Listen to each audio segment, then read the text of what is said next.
Luxury prisons for the rich.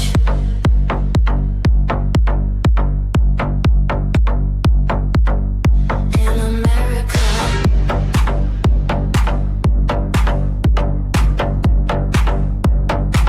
get me that Michael Jackson stuff.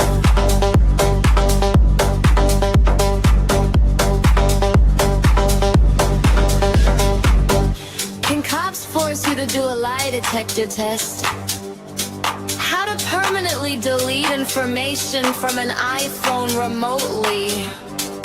Can deleted text messages be retrieved? Will life insurance still pay serious damage control?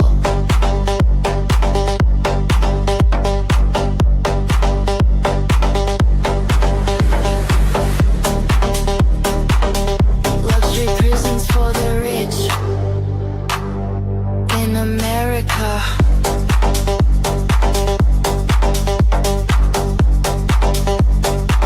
Get me that Michael Jackson stuff. I will never quit. I'll give one heck of a fight. I'm ready to prove my innocence.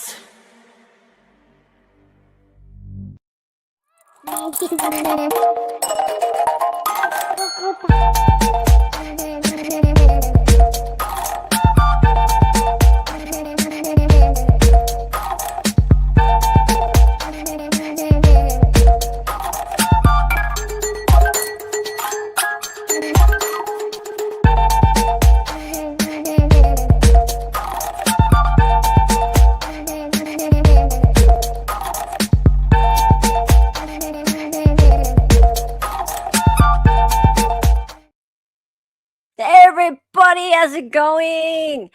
How are you? Are you dancing in chat? I was just dancing backstage, doing the chair dancing. Yeah, okay. I really like the song now. Not that I didn't like the song to start off with, but we're in, what are we on day 11? Yeah, the song's doing it for me now. Get me that Michael Jackson stuff. Yeah. Yes, dancing. Yes. That poll is unhinged. You like the poll? Okay, so if you guys are looking at the poll says, who would be better to represent Kouri than Nesta? We have 29% so far for Daryl Brooks. We have 46% for Laurie Daybell. We have 7% for Jason Bowles. If you don't remember who Jason Bowles is, he's the bald dude who represented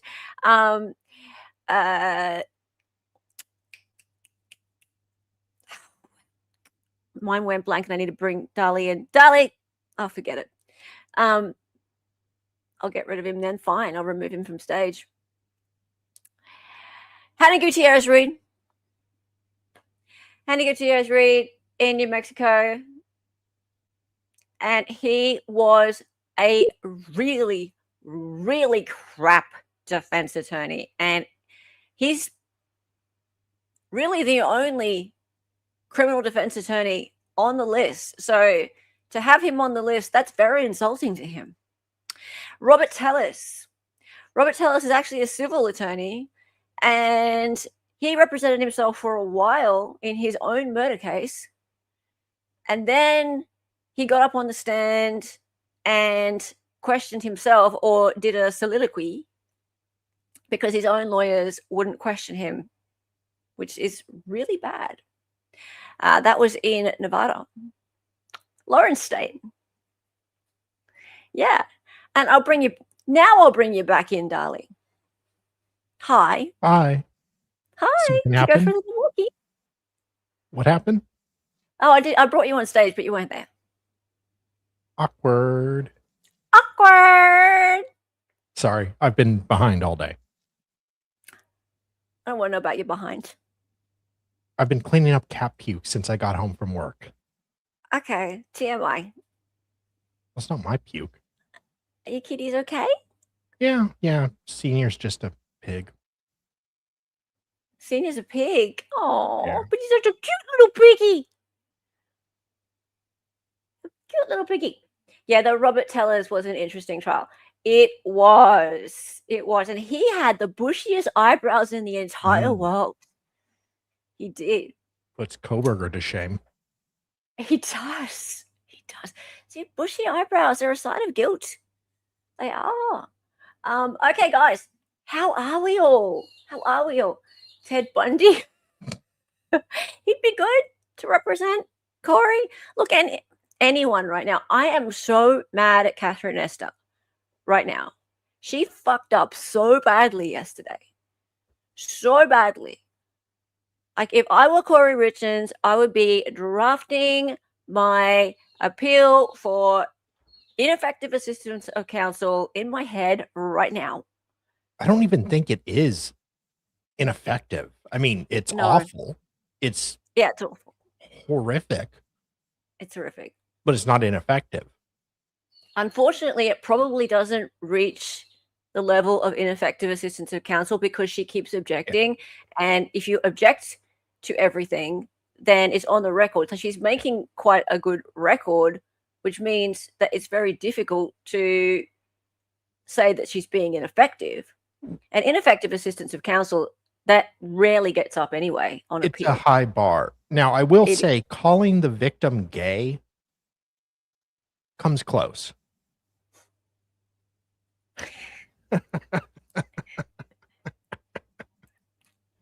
Yeah. Like, good Lord, woman. She's representing Tyler Robinson too. Yeah, look. Well, I know. Anyway, hello, Googie. I hear you have a new item of clothing. You got a trial tourist hoodie. Nice. Yay! I want to see it. Cool. You trial tourist. You're just a trial tourist. Okay, guys. My thought is Kouri is writing a book. Oh, where'd you get that idea? It's not like she does any writing in her spare time. Oh, people in poisoning cases often do write manuscripts or books. They do. They get bored. They get bored in the cell all that time. How are we all, guys? Hey, Felicia. Hey, HMS. Hey, Toots and Buddhists. It's so nice to see you all. Hi, Scott. Even though you're hate watching and you're telling people to press the dislike button, I still like you. I still like you, Scott. You can't make me hate you. See, you hate watch like me and hit the dislike button. See, anything's engagement. It's fine. Today's court was a bust, but yesterday was filled with a lot for sure. So this will be a good conversation. I'm actually kind of pleased today's court was a bust because I really did want to talk about yesterday. And yesterday we had Jolene on, which was amazing. How great was Jolene yesterday? I think I have a new best friend. Sorry, Dali. Yeah, I know. Bye. Yeah. But yeah, yesterday was amazing. But I was kind of hoping that nothing much would happen today so we could talk about yesterday's testimony because it was wild. And I'm also so pissed off with Nesta because yesterday should have been full of excellent cross-examination. And I enjoy cross-examination. Yeah. Cross-examination is what court's all about. I thought it was going to be a very fiery, epic, heated battle of wits. But yeah, turned into a battle of nitwits. Battle of nitwits. Exactly. Yeah. But no, Dali's dropped. Yeah. So fun with Jolene. Exactly. Right. So I have so much to talk about, and not just the last witness. The last witness was wow. So much wrong with what happened with the last witness, but I have other things I want to talk about as well. So let's go. Hey, Ruthann. Okay, let's bring this in. We'll change into this view, and then we'll go over here. Okay, so let's do some catch up. All right, so first, Cody. Now, Cody was Eric Richins' business partner. And Cody, because he loved Eric, loves Eric's family, very sympathetic witness. I've been looking forward to his testimony, and then came this. tough-spirited, rough-hearted as far as not being a wimp goes. Other than allergy medication, have you ever seen Eric use over-the-counter drugs? No. Have you ever seen Eric use prescription drugs? No. Have you ever seen Eric use illicit drugs? I have never seen him use illicit drugs. Sir, do you recall receiving a phone call from Eric at approximately 2 p.m. on Valentine's Day, 2022? Yes. Without saying what Eric said to you, why is it you remember that phone call? The fear in his voice, the urgency of the situation, the seriousness of what was going on. Okay, so anyway, on direct, he said there was never any memory of him using any illicit drugs. So no over the counter, no illicit, no drugs. Right? I've seen him use lots of illegal drugs, but never illicit drugs. That wasn't what he said on direct, though, right? Moments, we can go back.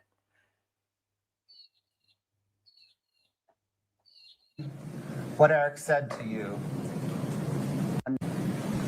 Prescription drugs? No. Have you ever seen Eric use illicit drugs? I have never seen him use illicit drugs. Sir, do you recall? Okay, so yeah, DB, lol, all right, moments in trading, but he didn't say illegal, illicit street drugs, right? So yeah, there's all this stuff about terminology. Hello, is that Babu or is that Xenia? Babu would attack me right now. Oh, no. He doesn't like being held. No. Okay, I'll put you down. So that was what was said on direct. And Ms. Nesta decided that she remembered something from a preliminary hearing where he said something different, which means that she gets to impeach him. So this happened. So there was this quite intense argument. I'm not certain, but I think it'll be necessary for you to leave the courtroom for this discussion. Okay. So out of an abundance of Bye-bye, caution, Cody. would you please step into the lobby. Please do not speak with anyone while you're out there. Thank you, sir. Are we going to put it on the screen for you, or do you want me to wait, Mr. Butler? We just wait a moment. Yeah, We're just trying to wait, fix it. sweetie. Thank you. Get off your phone.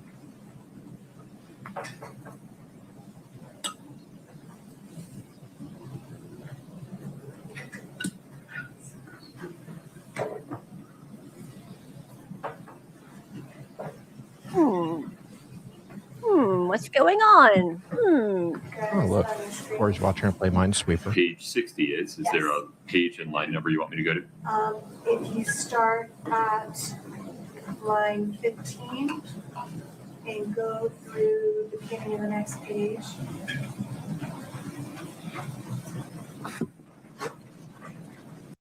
Oops, sorry. Go. I'm not certain, but I think Wright doesn't know what red devils are. No. being impeachable, you have the right. I'm an idiot.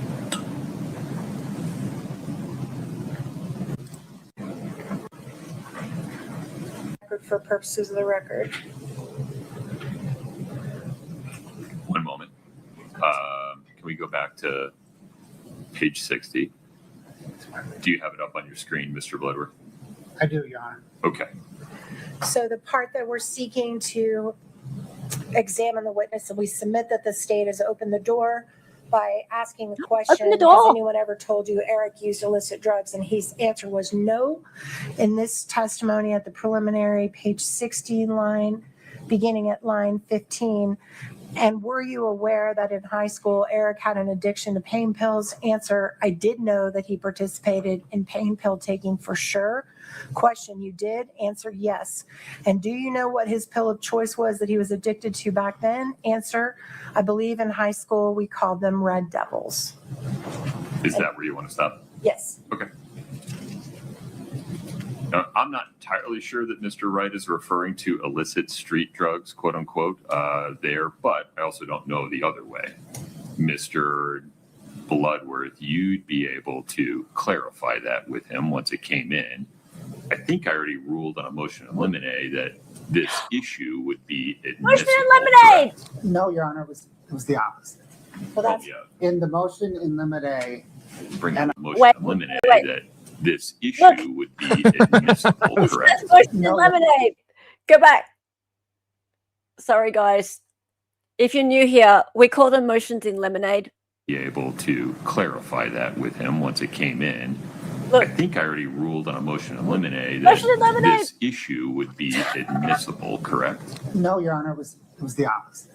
well, that's, In the motion in limine, Bring and up we're scrambling in the back to get Yeah. this now, the motion in limine briefing to you. Motion in Trying to get But trying to get my motion in in the lemonade. motion in limine, Mr. Wright clarified is this Mr. Wrong. testimony to say his awareness was from other people, Oh, that's right. not from observing Eric Richins. So whatever he knows about Eric Richins' high school drug use, if any, is hearsay. Mr. Wright also clarified,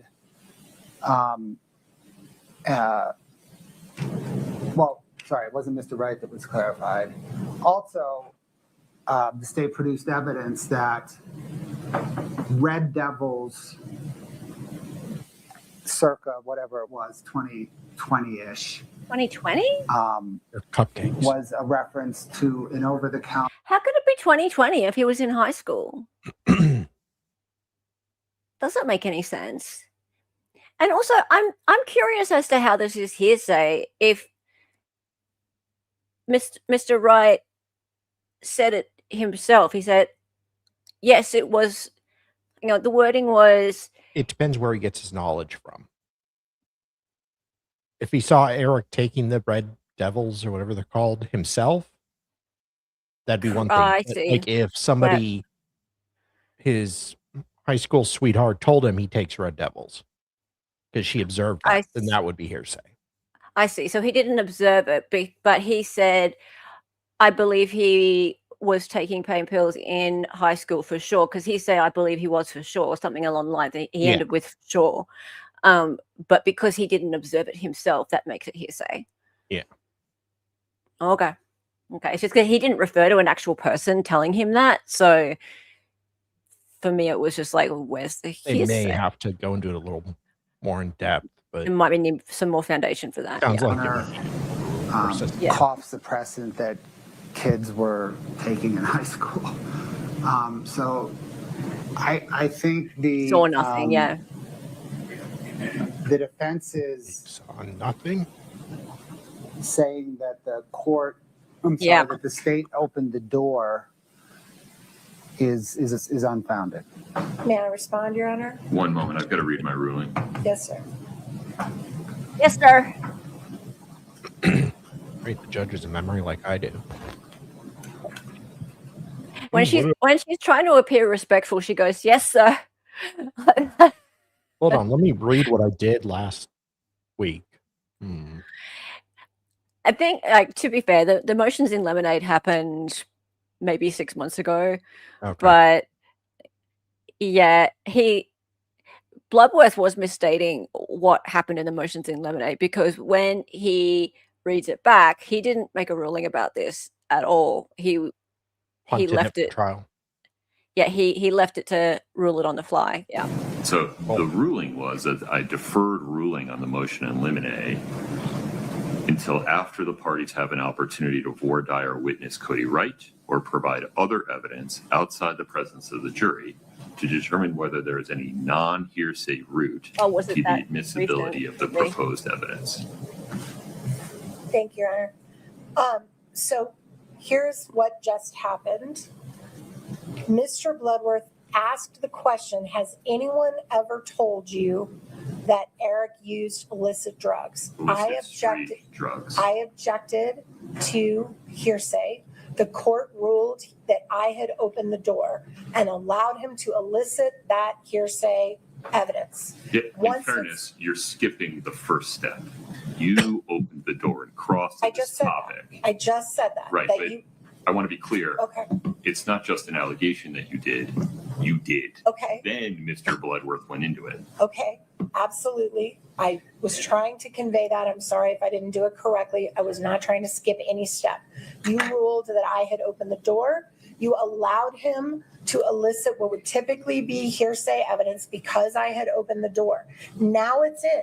Now this witness is sat on the stand. No one's ever told him that Eric used illicit drugs, and that is not true. Illicit street drugs. Please be precise. That's what these are.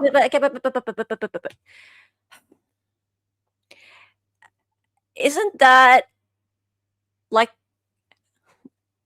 a double negative? So I mean, this illicit and street drugs, aren't they both the same thing? So can't you say illicit drugs and street drugs and get the same thing?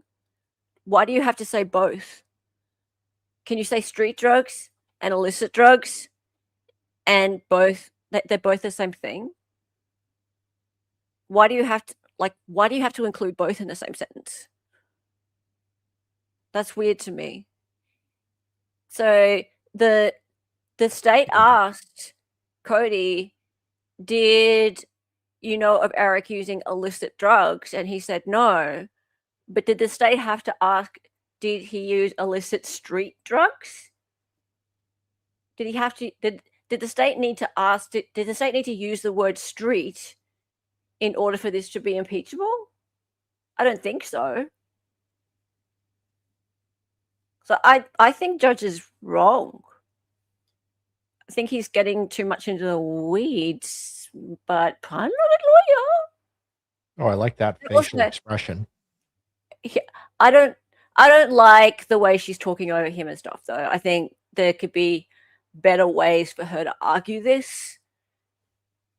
He's claiming. We don't know one way or the other. Would you like an opportunity to voir dire Cody Wright about that, consistent with the court's motion in limine ruling from January? I'm happy to voir dire him if it helps the court with your ruling. You did, DB. It is my position that at this point, I'm entitled to impeach him for making a statement in response to the state, elicited by the state, that no one's ever told him Eric used illicit street drugs. Here I have testimony that is contrary to that. I have a right to impeach him on that. I'll voir dire him on whatever you want, but it's my motion now that I be allowed to go into this because the state has put it there. They've put it out there. I have a right to impeach that he just testified falsely and inconsistently with what he said at the prelim. And it's very important, Your Honor. If he, in fact, said something impeachable, you have the right to impeach him. Thank you, Your Honor. I'm not sure that he did yet. Why don't we get to that point? Mr. Bloodworth. Your Honor, certainly we can voir dire him. I think if the court reads further down in the preliminary hearing transcript, counsel asks. You know I don't have that ability, so if you could cite me to it. Oh, do you not? I'm sorry. No, I don't have control over what they're showing me. I can email. If there's a docket entry you want me to look at, I know that it's in the docket. Sure, it's page 61 that I thought was on your screen. It's on my screen. So It is now, yeah. So at the bottom of page 60, I guess we just read from the middle of page 60. 60, line 15 through 25. Correct. If Yeah. the court keeps reading to the top of page 61, Cody Wright says he has no idea what Red Devils were. He says prior to that he. If this is the Judge Cranky, then he's doing quite well. I mean, he has never met Judge Borowski then. Like, we've seen some cranky judges. This is a judge who can actually keep his shit together. Yeah, he's managed to really hold it together quite well. If this is him cranky, yeah. Is very aware that Eric took pain pills in high school. He says that clear as day. Why don't we just ask him what he knows? We can, But Oh, you don't want that. You want to just use this. I want to use this, and I want to do it in front of the jury. I But don't you want to want give to, a you don't want chance. to just put it in. You want to ask him questions about it, right? No, I just want to. I want to impeach him with this document only. You don't have any foundation that Red Devils are illicit street drugs, though. So you need that foundation. Pain for pills this. would be. But that's not illicit street drugs, and that wasn't the question. This is an important difference. Nobody's asked this gentleman Your Honor, or shown that If you I think he's wrong. I think he's wrong. Pain pills are not illicit street drugs. Judge, were you not listening to the testimony of the drug dealers? The drug dealers were saying that, Mr. Crozier said that he was getting prescription pills and selling them illegally on the street, literally, like getting people's prescriptions and selling them illegally, illicitly on the street. So prescription pills can absolutely be illicit street drugs. So it seems like we're making up what the terms are depending on what we want them to be for the sake of whether things can be impeached or not. So it's just, this argument falls flat to me. I don't understand why we're making it up on the fly what these terms mean. On direct, the state said, did Eric use illicit drugs? And Cody said no. But in a preliminary hearing, he said, yes, in high school, I knew that he used illicit drugs, or whatever the wording was. But if it was just a little bit different, then she can impeach him on it. What's the big deal? I mean, it's high school. Who cares? Just let her do it. buy pain pills. please I'm don't sorry. speak I'm over sorry. me I'm so sorry. that you have a clean record. Yes, sir. I'm sorry. If there is an impeachable statement by this witness as to whether he's aware that Eric Richins took pain pills at any point in his life, this would be directly relevant to that. But we need a non-speculative foundation for the idea that Red Devils are illicit street drugs. So the pain pills that they're talking about, if they are Who's taken, they? if that is being referred to in this prior statement, the Red pain Devils. pills that, well, he says pain pills and then he says Red Devils. Okay. So my understanding, according to this, is that Mr. Wright doesn't know what Red Devils are, but that's what they call. Okay, so DB, yeah, he interrupts her, but she interrupts him, but he's the court. Yeah, so what I'm trying to get at here is that she needs to show a level of respect to him being the court, and that's something that I think it's not playing out that well. She's trying to make an argument to the court for him to rule in her favor, and by her interrupting him, talking over him, and she did it earlier as well, what's she going to achieve by that? Yeah, she's just making him angry. So yeah, I know he's doing it too, but two wrongs don't make a right, right? What about Mr. Wright? High school, Seems accurate. which is clearly saying these were not doctor prescribed. These are illicit drugs that Don't he's interrupt me, using DP. in high school. So No, there's some distance between a nickname called Red Devils and illicit street drugs. And I don't know what the Red Devils he's referring to are, but it doesn't automatically mean they're illicit street drugs. if you use pain pills without a prescription, that is illicit street drugs. It is not. And you know that to be true. I disagree, Your Honor. It might be diversion of a prescribed substance, What? but it's not illicit street drugs. They've certainly heard testimony from Mr. Crozier that he's selling oxycodone on the street that came from prescriptions That's illicit street drugs. Yeah. I'm not sure you want to take that position going forward, but I don't endorse it in any respect. Certainly, we know that diversion of prescribed legal medication is different than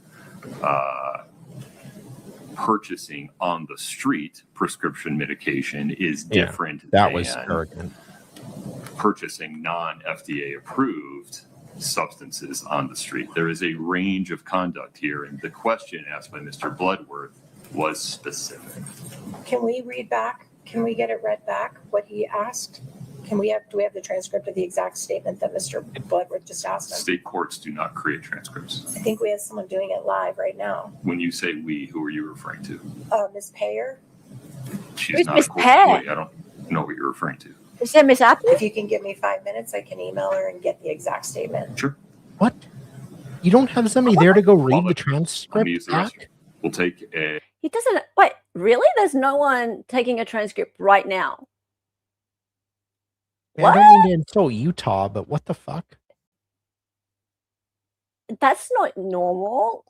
Like I mean, maybe it is in Utah. I've just really. we've watched so many trials, and when something happens and they Yeah. can't recall the exact words that have just happened, there's a court reporter there to read it right back. Okay, I mean, even shorthand, okay, that's fine. But they can go and read their notes and see what was said. Yeah, that's odd, isn't it? Yeah, they use Or they court could just TV use freaking footage Court for TV, yeah. it. Is that what they did, Paul? Because I heard someone made a court TV shout out yesterday. Okay, I watched Lawyer You Know's review of this, and he spoke about this for about half an hour, this whole thing, and he did not agree with the court's ruling on this, but he thought it wasn't argued very well, but he didn't agree with the court's ruling. Well, and he's recess acting like until 10:35. there's Sorry? clearly a failure of communication here on the Yes. terminology of things like street drugs and illicit drugs. Because to me, they're the same. To her, Nestor, they're the same. Yes. But the judge has some weird specific definition for each. Yeah. And then, oh, you know, they're not this. You know, that's not the same. No, I don't. You don't. A lot of people apparently don't. Yeah. Yeah, there's a lot of failures here. Exactly. And I mean, Wow. I've seen the comments since, and a lot of people are like, oh, well, finally, he eventually said Sudafed, so it doesn't matter. Well, it matters for the record. It matters because this could end up being an appellate issue. And the court needs to rule correctly on these things. And if the court is just going to decide that they're going to go with the state instead of going with what is correct, because they're going to make up what the definitions of certain things are sort of on the fly like this, then that's not correct. I mean, I've really liked the judge's ruling so far, but I don't like this one. All right.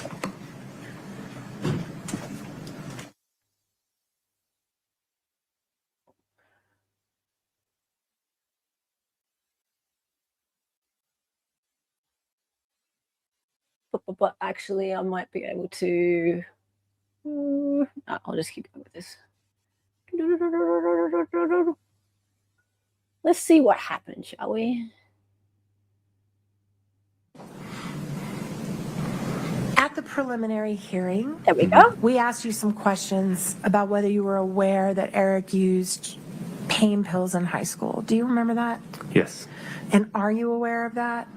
I was told that that had happened. All right. And were you ever told about where he got those pain pills? I have no idea where he got those pain pills from. So when Mr. Bloodworth asked you earlier today if you were ever aware of Mr. Richins using prescription drugs You said no. Your Honor, that's not the question I asked. Pause, Mr. Wright. If you would just object to foundation and restate the question for me. Your Honor, objection, foundation. Let me ask you this way. Sustain. I will say, Bloodworth doesn't know how to make an objection. Like, he just gets up and goes, Your Honor, like that. And then the judge has to tell him to actually make a proper objection. Rounds. Yes, it's like Nope. terrible. Like, We're having rounds. a field day here. It's like, Rounds. okay, what's your actual objection? Was it your understanding in high school when you had this knowledge that Mr. Richins was using these drugs illicitly? In other words, not with the prescription of a pharmacist? I need you to be more precise in that question. Which drugs are you referring to? The pain pills, sorry. And if you would re-ask it, please. Was it your understanding in high school when you knew about this that Mr. Richins was using his own prescription for pain pills or someone else's? I learned about this later on in life, not in high school. Okay, and what did you learn? And I learned that he had taken pain pills in high school. That's what I had Where been the hell are told. you? Without a prescription? I didn't get asked whether it was a prescription or not. I don't know. All right, and then I think you said in the prelim that you thought they were called Red Devils, is that right? That's what I was told. And was it your understanding that Red Devils were an illicit street drug? I don't know what an illicit street drug entails, but I assumed that the Red Devils were being abused, as that's what high school kids were doing. So people were doing that in your school? I heard that, yes. And did you know what Red Later Devils? on in life. What did you know what Red Devils were? I learned later on what those were, yes. What are those? I believe it's Sudafed. Oh, it's Sudafed? I think. I'm not a drug person. I'm sorry. Okay. Could be pseudoephedrine, maybe. I have no idea. Pseudoephedrine. Okay. But that's what I think it is Sudafed being abused. Okay. So when you testified at the preliminary hearing that you were aware in high school that or you became aware later that in high school Eric abused Red Devils and pain pills, do you still stand by that today? Yes. Okay. What? Okay, what? So she just got him to say that he was aware that he abused both Red Devils and pain pills.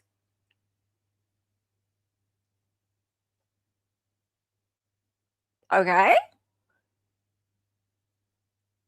She got a little bit more out than I thought. Because she clearly, I don't think she knew that he was going to say Sudafed, right? Clearly. And if you do go look up Red Devils, and I've seen a lot of people come out on Twitter and YouTube and stuff since and go, actually, Red Devils can mean a lot of different things. They can mean barbiturates, opiates, all sorts of things, right? But yeah, they do get, they are a word for Sudafed too. This man clearly knows them as being Sudafed. Fine. He's not lying. But there are people who refer to other things as Red Devils too, right? And I probably Nesta thought she had him in a gotcha moment in asking him about Red Devils because in her mind there's something else. Yeah. But she got pain pills out of him. And okay, so it was probably worth her time exploring that. Sure. If that's the case. But it was in high school. So did it really go very far in establishing much? I don't know. I mean, it's high school and the man was nearly 40. Yeah. Who knows? All I know is that was a really interesting argument with the judge. And I think to be fair to the judge, he's trying hard to be as fair as he can be. it's getting to a point now where tensions are getting really high in the courtroom. All of the lawyers are pretty annoying. We haven't heard from Ramos for a while. He was annoying on the first day, but he's okay. But all the noise, but I think most of the lawyers are pretty annoying. The lady lawyer on the prosecution side's okay, but I can see his patience being tested. But yeah, I don't love that ruling, but sure. I mean, it's gonna be times when we don't all appreciate the court's rulings. Okay, so that was a Red Devil moment. We just looked at that. Okay, so the handwriting expert. I want to just talk really quickly about this part on cross about the handwriting expert. So with the handwriting expert, Catherine Nestor had an opportunity to really go at the handwriting expert, and she fucked it up. She fucked it up. Right? So the handwriting expert, let's just say that handwriting comparisons, they're not an exact science. He even said himself that 4 out of every 100 times they're inaccurate.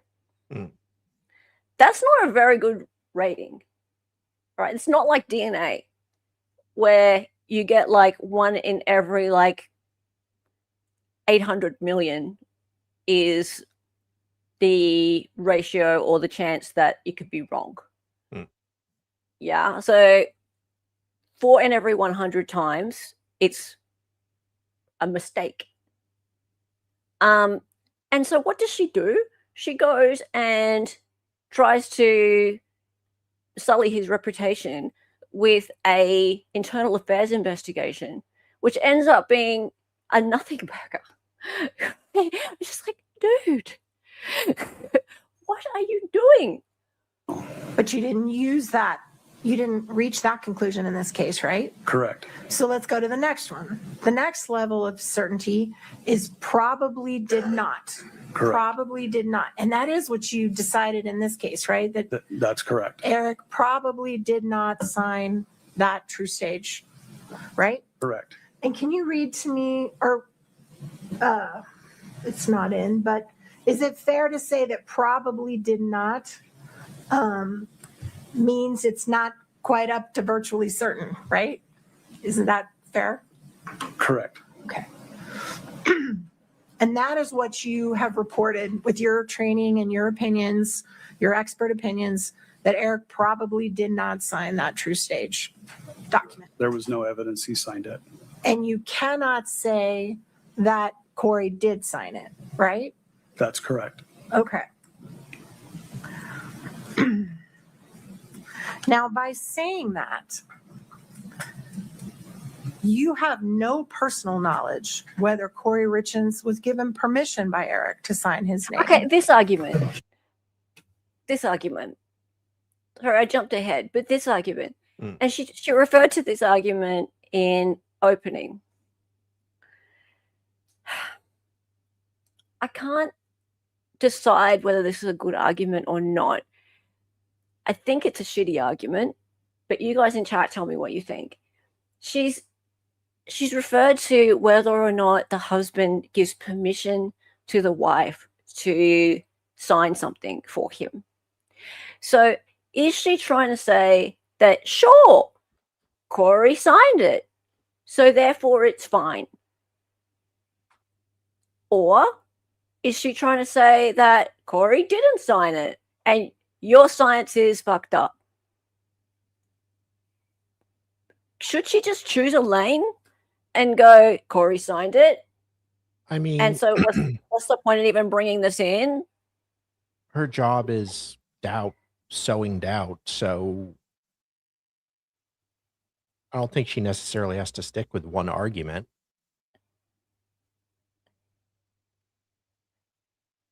I don't get it. Yeah, I think it's a shitty argument because if you start talking about husband giving permission for wife to sign it, you're basically admitting she did it. Yeah. So why give the jury any idea that you're happy for your client to admit that she did it? Why? Like, why go there? All you have to do is elicit doubt that she signed those documents. Or she signed them with her hubby's permission. I mean, it's No. But is that legal? it's something that happens a lot, I would think, in marriages. Wives sign their husband's name all the time with his consent. It's possibility. It's okay if she had permission. I'm not sure the exact rule or law. It's legal, DB. So, are you just saying that, DB, or are you like trolling? Let's do it. Actually, let's just Google it. Okay. Well, we'll keep this going and we'll Google it.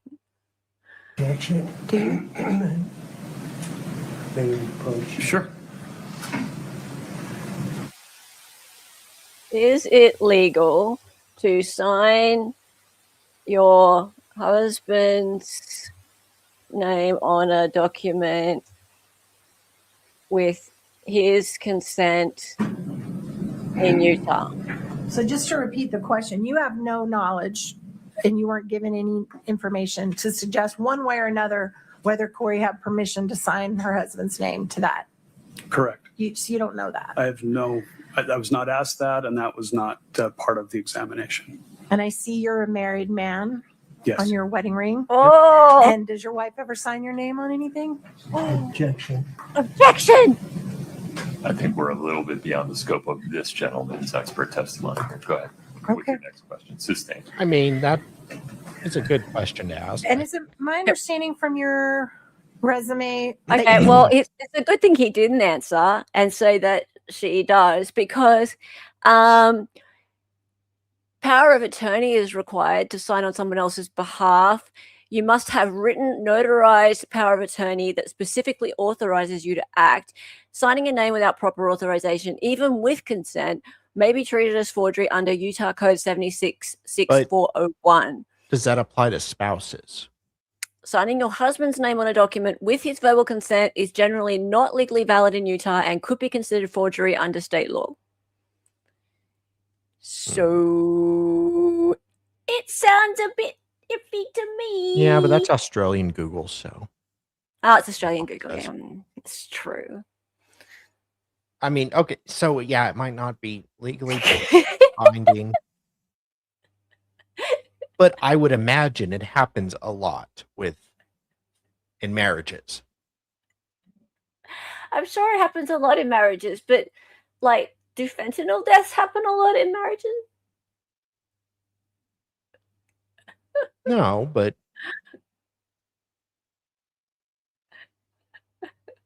yeah. You no longer do forensic bit. document examinations for the Salt Lake City Police Department? That's correct. When did you stop doing that? 2020, I believe. And is that the reason you stopped connected at all to an internal affairs investigation against you for falsifying documents? No. Okay. Did you, in fact, were you submitted to an internal affairs investigation for falsifying documents? Objection, Your Honor. Can we approach? Sure. Catherine, what are you doing? Ah! Okay, when I watched this the first time, I was like, oh, boom. Oh, boom, what has she got on him? This is, wow, has she redeemed herself? This is good. Falsifying documents, and he's a handwriting expert? Oh, and then I knew it sounded really good, but then I sounded- believed in Nestor to fuck it up, so I continued watching.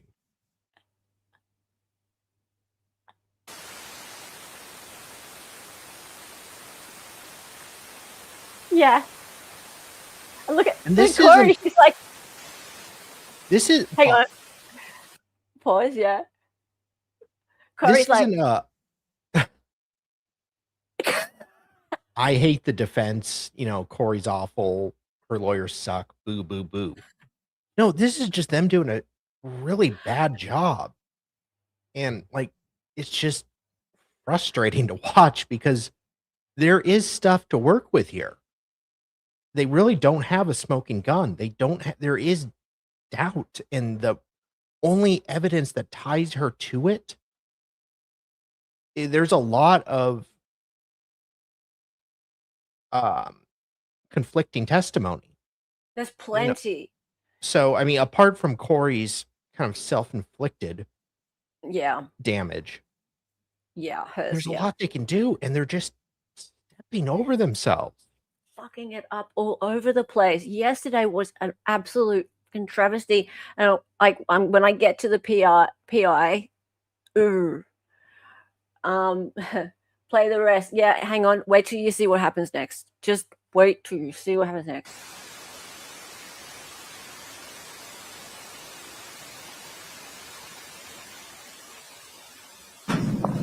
I need you to restate the question. Yes, sir, Your Honor. Were you subjected to an internal affairs investigation for falsifying documents? Yes. All right. And were you ultimately exonerated? Yes. And was the person who accused you of doing that a law enforcement officer? He was a retired sergeant who'd been hired back as a supervisor who was then terminated for a number of issues. So you were falsely accused by a law enforcement officer. Oh, great. Okay. I What was what the fuck did you even bring this up for, Catherine? So now she's trying to turn it around like, oh, well, people do get falsely accused by law enforcement officers, just like my client. Then say that, or be like, oh, so you were wrongly accused of a crime. I see. It's got to be very frustrating to be wrongly accused of a crime, right? Yes. That happens a- And I see here that a police officer was dishonest and accused you of this crime. Yes. And look at the jury each time. Mm. But she just does this vague, oh, this happened, and sits down. For God's sakes, get Ramos up there. He at least hammers this stuff home and makes those silly faces. Yes. What were you, exonerated? Yeah. I mean, it's like she didn't even know that this happened. It's like she found this thing that happened, this internal affairs investigation, and went, oh, gotcha, and thought, yeah, I'm going to use this on Cross, and she didn't know he was exonerated, and then she goes up on sidebar, and it's like, oh, well, this happened. Okay. Yeah, I and then, guess okay, she has to backtrack, and then she can use the exonerated part to be like, cops make mistakes. Cops can be assholes. Cops can wrongly accuse people, and you were exonerated. Yeah, I mean, the judge made them come to sidebar, yes, and we'll never know since the state objected. Yeah, I know. But she just Well, it's a good thing she didn't make herself look like a fool at any other What time is during this it? meeting. lucky. Well, I'll watch a bit more. Hang on. Falsely accused by somebody who had been a law enforcement officer, but not at the time they made the complaint. Thank you for that clarification. Thank you. That happens a lot, huh, sir? Yeah. Are you aware Objected, that argumentative. the whole science of forensic science of I'm sorry, just 1 minute. You understand? Are you the aware? layup she just Are you got with aware this? that? Sorry, go. She just got a layup with this. A cop accused you, this upstanding guy, of falsifying evidence. Like, for God's sakes, use it. Hammer it home with the jury. Exactly. Show some Dali, that's cleavage. exactly- Attract some attention. Bring the Cleavage. girls around. Get their focus. Let's go. Hey, buddy. Give them some Sudafed. Give them some Red Devils. Something. This is exactly why I'm so mad at her. It's like, come on, defend your freaking damn client, for God's sake. This man, he's selling snake oil. This is not real science. It's absolute bullshit. Handwriting analysis is crap. He was given a bunch of samples that were known samples and question samples. There's an error rate of 4 in 100. There's no one there to test to question him, really. This is it. It's her. This woman. This is it. I don't know if she's brought in her own handwriting expert. I doubt it. And not that she has to. Like, the defense has no burden. But come on. Like, this is all you've got. You've got an internal affairs investigation he was exonerated from. And now she's about to go into some studies about how handwriting analysis has been debunked. And just wait, like, watch this. Watch this.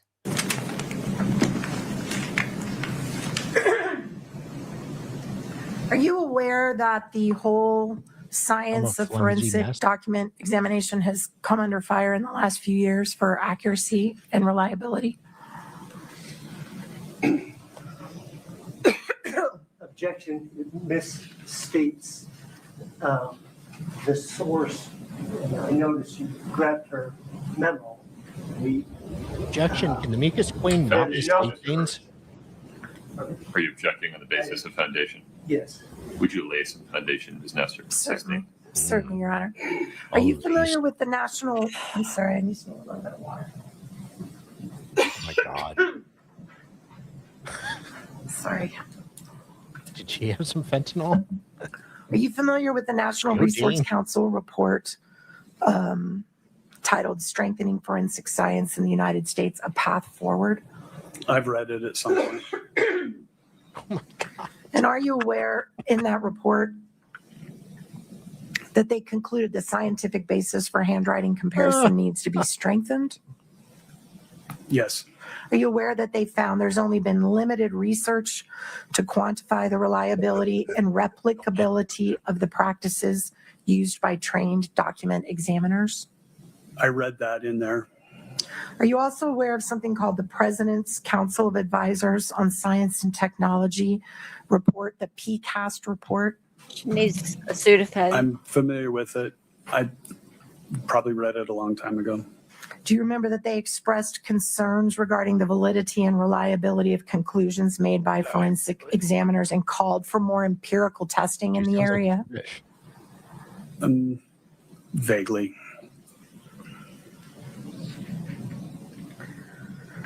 You talked about an error rate.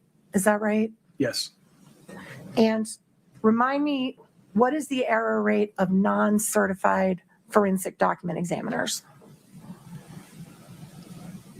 The same as document examiners that have been properly trained. Do you know that for a fact, or are you assuming that? What? I'm assuming that not all document examiners are certified. I don't get his answer.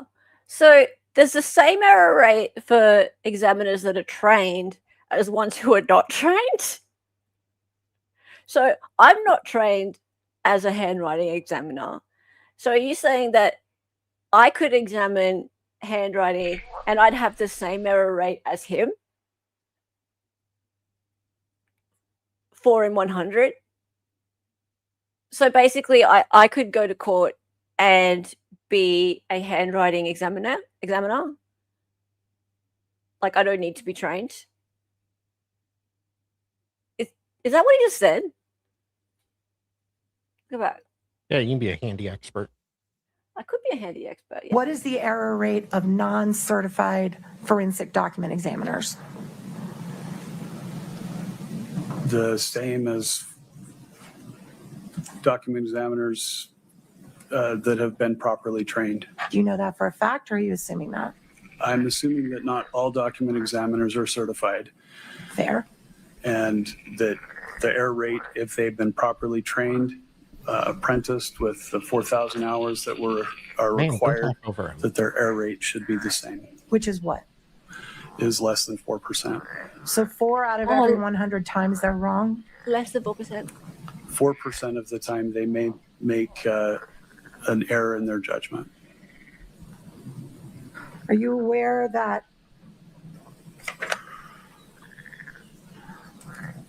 the National Institute of Standards and Technology issued a report from an expert working group for human factors and handwriting examination, which found multiple problems with the reliability of handwriting analysis? I think Stacey's I here haven't read somewhere. Okay, so here's the problem, right? She's already lost the jury at this point, I'm sure. Don't you think? Dali? Yeah. Yeah. She lost me, so we know that. Well, I mean, I've lost you. Wow. Let's get to okay, we need to look at this bit. Sorry. I didn't think that Officer Woody would turn up at all. I thought they were going to avoid putting this person on the stand. And by the way, I know everyone thought that Woody was a man because, of the Woody. But yeah, that Woody is a lady. Now, Officer Woody really should have been subjected to Ramos, kind of like Officer Nguyen was, or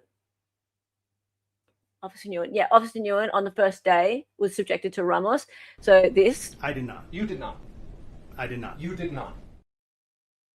Because Nguyen, he messed up a lot on the night of Eric's death, did not collect a lot of evidence, but he was just one of the first responders.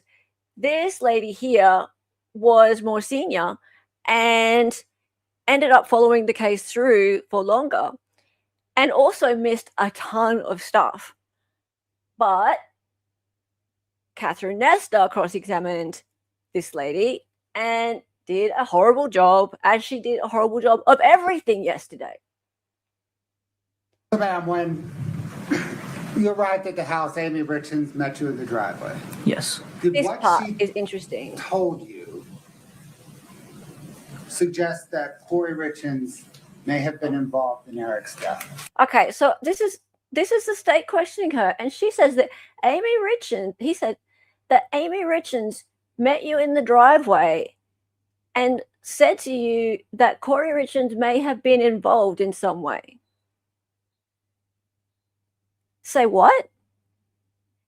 So this lady had an idea that there was something nefarious going on right from when she arrived. Why did she not treat this like a crime scene and collect everything right from the beginning then? If she was talking to the sister of the deceased in the driveway right from the start, why did she not do her proper due diligence that night? Yes. After you spoke with Amy in the driveway, what did you do next? I went into the home and I spoke with the initial investigator and kind of took a look at the scene, and then I interviewed people present. And was that person that you referred to as the initial investigator, was that Vinny Nguyen? Yes. He was the patrol officer that was filling out the death checklist form? Yes. Did he update you on what information he had down on his form? Yes.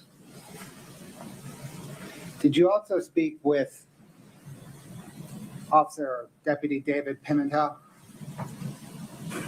I don't remember.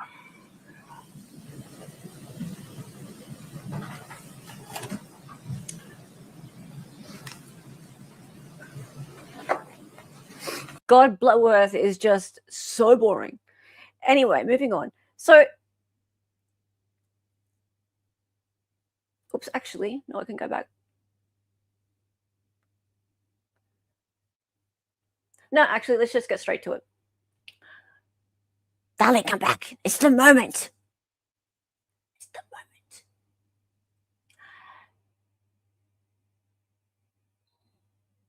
Spoiler alert. Catherine Nestor got nothing out of her on cross. Nothing. Whereas, as crappy as Ramos was on day one, as annoying as he was, he did establish with Nguyen that they missed a ton. They missed so much. They did not secure the scene. They did not get the cups. And Kouri Richins said that they had a drink that night, that it was a celebratory drink, that was what he ingested before he passed. There was so much that wasn't searched that could have been searched. And that lady just then said that she spoke to Amy Richins in the driveway, and Amy Richins said that Kouri could have been involved. So what is this lady doing not searching everything? And what is Catherine Nestor doing not getting that information out of that witness? Ramos could have done a much better job than Catherine Nestor did. She pretty much just let her off the hook. Okay, so Mav Hawk, I saw a comment you made at the start of Lawyer You Know that killed me. I can't remember what it was. I like seeing you guys in Lawyer You Know's chat. And he's doing a great job, by the way. I can't fault him. Oh, and Papa Tragos, he's great. He's really making some enemies. I love him. He's doing really well. The sister is irrelevant. She should have taken those glasses at least. Look, I know. Okay, so the sister shouldn't have needed to tell them that someone was involved or anything like that. They shouldn't have needed any family member or anybody to tell them that something was nefarious. I'm just saying that they had a hint. Right? They had somebody there who was actually giving them information. But you're right. The sister is irrelevant. That shouldn't have made any difference. There was plenty of reason for them to search, for them to call it a crime scene. There was a 39-year-old man who was healthy, who was just passed out. He's in rigor mortis already. Right? So search, stop, do whatever you have to do. It's possible to get a search warrant right now if you need to. And Catherine Nestor did actually speak about that. She said, you can get a judge, like an warrant for a judge. So she did say that on cross. But no, they didn't think to do that. It should have been obvious, absolutely. And now we're going to talk about the PI. And the reason that this bothers me so much is the PI should be the best witness for the defense in the whole case. But he wasn't. Catherine Nestor fucked this up so badly. I'm so angry. I don't like this PI. I don't like him. And the reason I don't like him is not because he's creepy, though I find him a bit creepy. It's not because he has an attitude, and he does have an attitude. It's because this man had the ability to go into the premises, to track people, to gather information, and to destroy exculpatory evidence, to plant inculpatory evidence, to hide it from the state if he so wanted to. And yet, the defense didn't really make that very clear. He was working for the family, and the family absolutely hate Kouri, and that's fair enough. I hate her, and that's fine. And they actually have a civil suit against her, which he's working on too. He doesn't have the same responsibilities to... He doesn't have Brady and Giglio responsibilities like the state does. So he doesn't have to disclose anything. I have a real problem with that. Not that anything can be done about it, but he can go in there and do whatever he wants to the evidence. and disclose whatever he wants and not disclose whatever he wants. So this is a problem. He does if he's a state agent, but he's not. And he continues to say he's not a state agent. Exactly. So I have a big, big problem with him. And she did not make this clear enough. Yeah, and he keeps saying, oh, I'm not a state agent. I'm not a state agent. And right at the beginning of his testimony, he did this little speech about how he's only there for the truth. And this was very much planned, this bit. Watch this. It's being alleged in the case. For all my clients, it's basically the same speech. You're hiring me to find the truth. The truth is sometimes very difficult for us to accept. I've often said that the truth is half what you most fear that it is, and half what you most desire it to be. Oh, please. And you cannot separate those two from the truth. I told them that they would have to accept the truth about what happened to their brother, no matter what that truth was. Oh my God. If he took his own life, they would have to accept that. I said the If other day, someone was responsible for his death, they would also have to respect my investigation. he gets and the accept same that speech truth. every time he goes to Starbucks drive-through.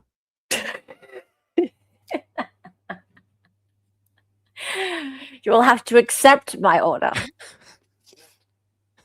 It is the Even truth, though it's- and the truth a is not caramel latte. always easy to accept. It's not always easy to accept. No. I mean, this man, I'm sure, had a mustache like Tom Selleck, and he was pretending to be Magnum PI back in the And he 80s. always looks at the camera. Yeah.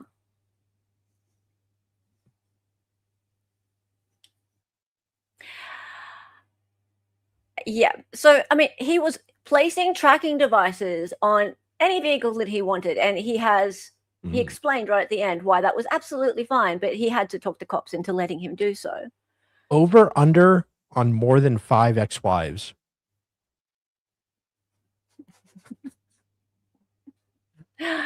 I was going to say that it'd be really, really ironic if he has not found out that his wife's having an affair. You've met Tom Selleck, half Irish? Really? Magnum PI. Okay, so this is really scary to me, that somebody who doesn't like you necessarily can hire somebody like this, assuming they've got a lot of money, and they can start an investigation, speak to as many people as they want who also might not like you or have a theory about you, potentially plan ideas in their head or jog their memory about things, go into your house, go through your computers, go through your phones, search through everything, all your documents. Potentially, he could have even deleted stuff. He could have cherry-picked stuff that was inculpatory to you, so things that made you look guilty.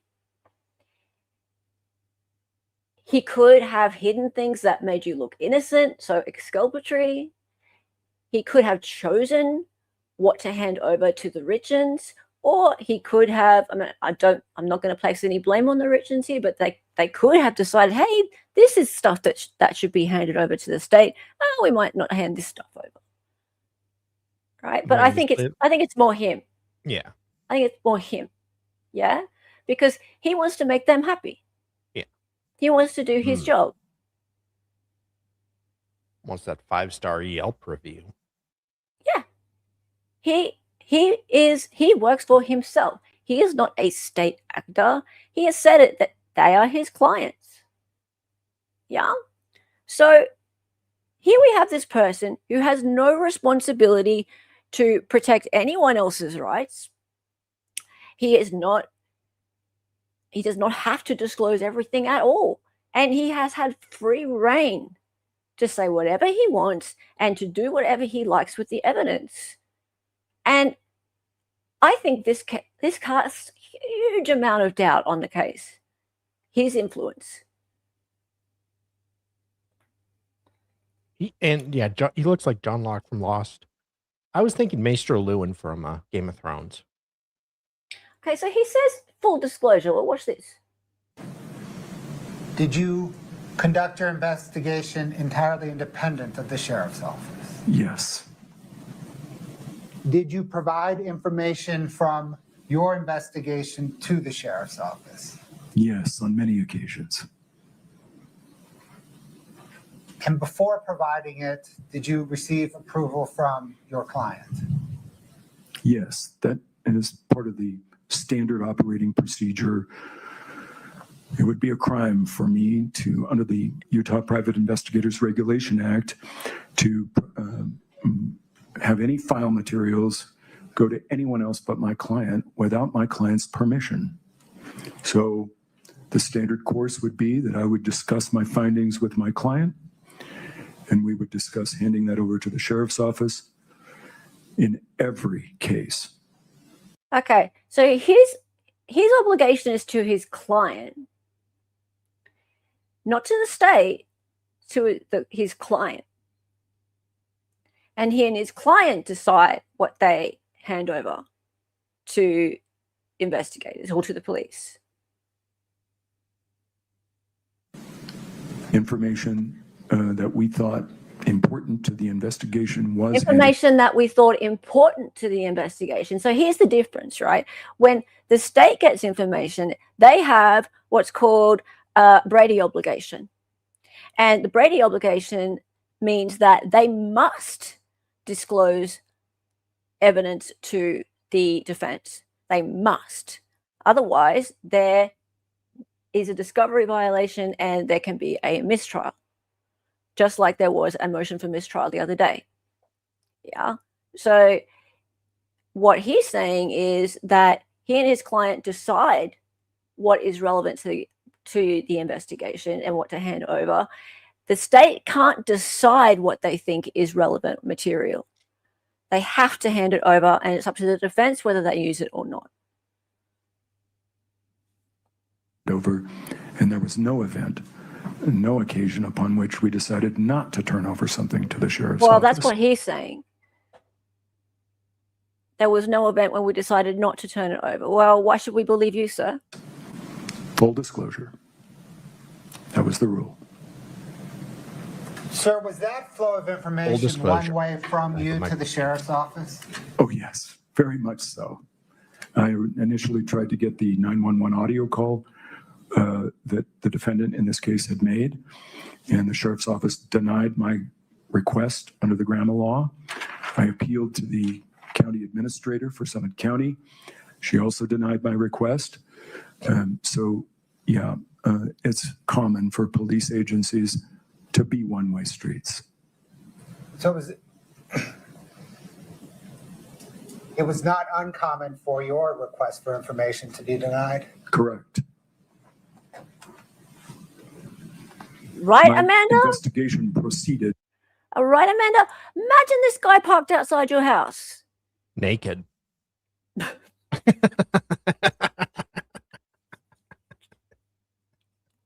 Thanks, in a clown Sally. car. Beep, beep. In a clown car. Naked in a clown car. Yes. He has the nose for it. Or maybe I just want to punch it. The jury gets to give him whatever weight they choose. I don't see it as a huge issue. And this is the thing, though, right? Yes, they do. They get to give him whatever weight they choose. And I hope that they I hope they do take into account how they might feel if they or one of their loved ones were in a situation where they were charged with a crime and this person who is not law enforcement had access to their home, their computer devices, was tracking their car, their friends' cars, and didn't have the responsibilities to hand everything over like law enforcement does. So I do hope that the jurors would take that into account. I'm sorry, this man has absolutely has a china cabinet full of creepy dolls that he talks to while brushing their hair. Well, he can't brush his own hair in his defense. That's true. You guys are just jealous of that shiny reflection on the top of his head, right? Yeah, I'm sure. And True. he's probably got a YouTube channel. He's probably getting much more clicks and views than us. So there Yeah, makes a lot more money than us, so we're just jealous. he does. Yeah, we're jelly. All right, let's go to the next bit. So, evidentiary value, right? Let's talk about evidentiary value. He got on the stand and said you were never doing anything outside his eye. That would be false. Well, from his perspective, he had knowledge of my presence there, as I have testified every time I was there. Fair. So from his perspective, it may look different. But you agree with me, sir, that there's hours and hours and hours of video of you alone in that office going through things. I think that I testified to that. Okay. Right. Now, you were not permitted access to the house until after Kouri had been arrested, right? No, that's not correct. You got Oh, in the house before she was arrested? oh, you might be right with that one. And he'd love her. Lauren will interview him. I bet he'd give her discovery. He would. He'd give her all the evidentiary value. After she gave him the discovery. Full disclosure. Oh yeah. Right. He would be a good get for her, and he would love it. He would love it. She would giggle and go on, and he would smirk. He'd even take off his neck brace. Yeah. Plus, it would be great advertising for him. This is if you notice, like there's been him and the divorce attorney. There's been a couple of them, but they've all kind of been plugging themselves a bit throughout this trial. I bet they're getting. Pardon? I don't want to know about that. Plugging themselves. So stop it. I don't want to know their kinks. All right. So anyway, what we're listening to is him being questioned about the fact that he was in the house using the computers, like Eric Richins, Kouri Richins' computers, their devices, and he got in there because Clint, that's the brother-in-law, gave him access to the house, and there's video of him doing that for hours and hours and hours. Well, in his defense, own. Kouri's underwear drawer isn't going to rate itself. Arrested? No, that is not correct. Okay, help me out. The house was released by the Summit County Sheriffs on the 8th. Okay. That's what gave us, that was the trigger, not Kouri's arrest. It was the end of their search that triggered our access to the house. Okay. The police were executing a warrant. Do you know when Kouri was arrested, sir? I don't recall the exact date or time. Would it surprise you to be the day before May 7th? Okay. All right. So Objection, Your Honor, foundation on that. I don't really get what that objection's for. Like, why are you objecting? Who cares? Foundation. All right. Yeah. Well, she said. I mean, she said it was May 7th. Big deal. It's cross, so yeah. She just showed that the dude doesn't know the case very well. Like, you don't know the day that Kouri Richins was arrested? Really? Okay. Cool. Like, you earned your $100,000. Sweet. Like, probably just about everybody watching at home knows, but you don't. Cool. Would you re-ask the question, Ms. Nestor? Sorry. Was it May? Would it surprise you if it was the same day, May 8th, that you got access to the house? It would not surprise me since I do not recall. Okay. And look at during the no. See what he's doing with the pen? He can't write anything. There's no paper there for him. He can't write. Maybe. He's a witness. What? He can't take notes. What's he taking notes about? Witnesses can't take notes. This whole performance with the looking down and like that. Guys, explain to me, have you seen any witnesses taking notes?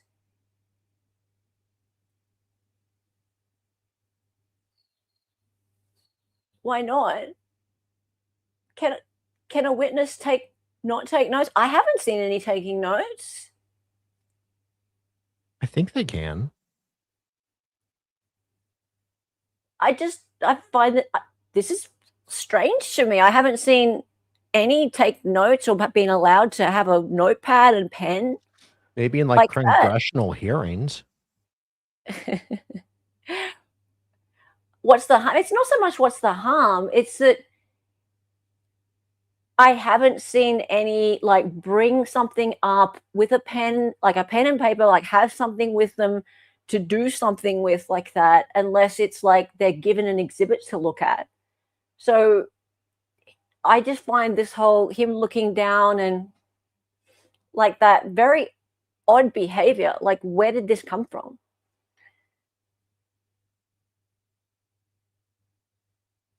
Yeah, but he's not a juror. Yeah, jurors can take notes, and they do usually. But he hasn't been admitted as an expert. He hasn't been admitted as an expert moments. Yeah. Well, he considers himself an expert. I think he considers himself an expert. But it's just the whole you're annoying me, and I'm going to look down here. Brian says this guy's the next president of the United States. Maybe in 10 years or so. He's a little young. You guys tell me, if you've seen anything like this before with witnesses up there, this is time to me. After Eric's death, but before Kouri's arrest on May 8th. Did you ever go inside the house for that entire year? I'm sorry, could you ask that again? Sure. During the time between when Eric Richins died on March the 4th, in the early morning hours of 2022, and May 8th of 2023, were you ever inside the house at any point in between those times? No, never. Perfect. So the first time you ever got into that house, over a year had expired since Eric had passed. Yes. Okay. And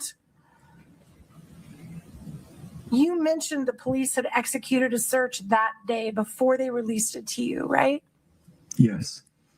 And do you know how many times prior to that the police had searched that house? No. Okay. And then you've also testified here, I think very honestly, that on repeated occasions you notified the police, hey, there's something you missed. You might want to go back to the house and find it again. I mean, I'm not going to adopt your characterization, but it is true that I called them back to that house when I discovered something that I thought was evidentiary. Look at Kouri. Oh, I don't know, 4, 5. So on at least 4 to 5 occasions, you found things the police had missed. Yeah, that's been my experience. She's like, throughout my this career. fucker raided my underwear drawer how many times? That's where my black lacy thong went. God damn it. I knew it.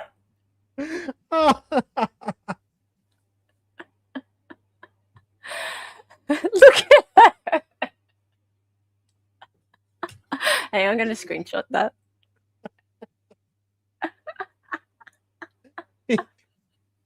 Senior.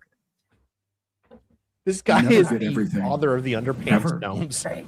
He is. It's true in every case I've ever handled. Sure not going to argue with you on that one. No, true. I'm going to argue with you on that. They come back because you call them and say, hey, I found something, come back. Here's where it is. Yep. Senior. And they know you're doing that. They know that you have full access to this house, right? I don't know what they know. I can't answer that. Well, you're calling them every time you find something. Well, what opinion they formed in their mind is not within my knowledge. Okay, fair. True, you called them every time you found something. that I thought was of evidentiary value in their investigation. And did any of them ever say, you know what, we're good, We're stop good. calling us? Stop it. No, I don't recall that at all. If this So dude then kept calling the me, I'd be like, converse of stop that it. is they encourage you to keep doing that. Well, no, that is not the converse of your hypothetical, Okay. and I do not agree with your assessment. Okay. Did you feel like you were helping them? I was following the instructions of my client to turn over anything I thought was relevant to the criminal investigation. This is not my case. My case is in the civil court.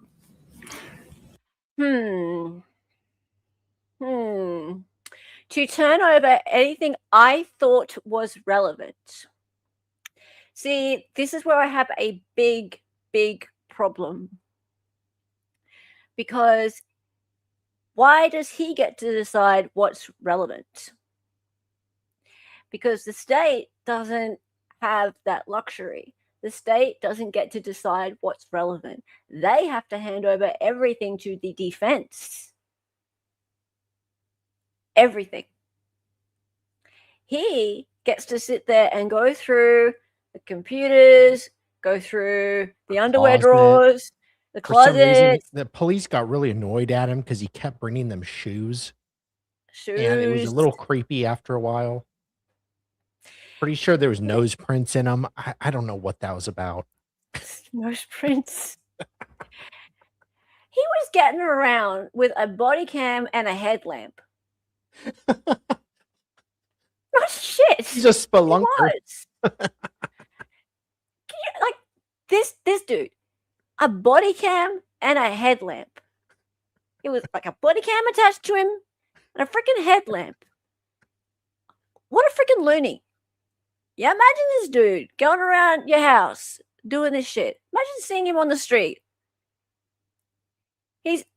He's taken all this footage. He's recording all these interviews. Yeah, he freaking thinks he's Tom Selleck. But 2025. Yeah. Yeah? Okay, and Only sexier. yeah, but he's decided that he's the one deciding what to hand over. He's not just, here you go, cops have everything. Instead, he's deciding what's relevant. And that's where I have a big problem with him. Because he could delete whatever he wants. He could just give a little bit over. He could take stuff away. So it just never existed. Because as he said, the cops miss stuff. Yes, they do miss stuff. We've seen that in this trial already. They could miss stuff and he could just be like, oh, well, you know, boop.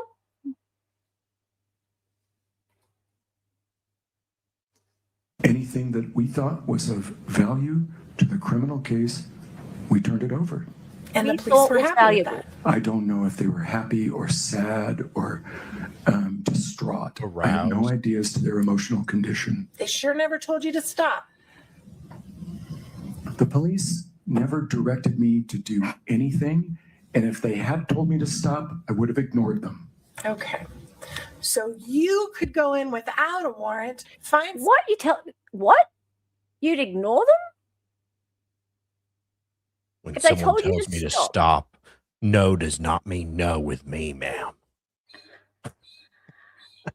So you would ignore the cops' instructions. If they told you to stop going into those premises, you would ignore them. Who the fuck do you think you are, sir? Like how are people not seeing how much of a creep this person is? Look at him. What the fuck? Did really? Yeah, You'd that ignore is the posture of someone wearing ladies' underwear. You would ignore them? What the fuck? Well, he does. Really? Yeah, he does have the owner's permissions, but it's just the way he says that is so freaking arrogant. No, okay, but if the cops told him to stop, they would be telling him to stop because they have a reason to tell him to stop. They would have a lawful reason to tell him to stop. something, call them, tell them to get a warrant, and they'd come get it. I think that's an oversimplification and a vilification. I had permission to enter those premises. I had every right to be there. I didn't need a warrant. I'm not a state actor. I have the permission of the property owner. So I don't agree with your characterization. When the cops would show up, did you point out what you were showing them? Were you usually there? No, I was there on one occasion when the police showed up. They executed warrants when I was not there. Okay. Yeah. That is just what a state actor would say. Yeah, but you're right, Ruth Ann. But they don't and they didn't. Correct. You're right. The cops didn't do that. They didn't do that. You're right. He is being a little cocky here, but the police never did tell him to stop. That's right. And if they had have told him to stop, I wonder whether he would have acted differently to how he's behaving up there. That wasn't a good answer from him. That didn't look good. Him going, I would have ignored them. Yeah. Well, that was a bit of a silly answer, so really. I mean, if you want to come off well to the jury and look like you're actually a law-abiding citizen, which you would hope you would be, then that wasn't a good answer. Yeah, that's a smart-ass answer. Yeah. He doesn't work for the cops. Yeah, no, he doesn't work for the cops. He's made that very, very clear. But you would hope that he would abide by lawful orders. And his answer didn't sound like he would. So I only remember one occasion where I found an audio recorder in a dresser drawer. Dresser drawer? They then recovered by warrant. I was joking about the underwear thing. You freaking creep. I was joking about that. What the fuck are you doing in a dresser drawer? He literally raided her panty drawer. Shit. Okay. Oh. I did. Okay. Yeah, I never touched the device. Okay. So, yeah, I would have. Touched her underwear. I don't know if I pointed it out. I think what I did was, on that date, when I saw the recorder and recognized it for what it was, which is not easy, I just immediately... Yeah, he was, okay, Rizan, he was hired by the family in the civil case, but he's testifying in the murder case, in the criminal case. And we've heard already from several witnesses that he interviewed witnesses about the murder.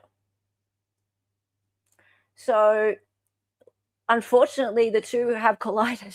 They have. So, he can't escape from that.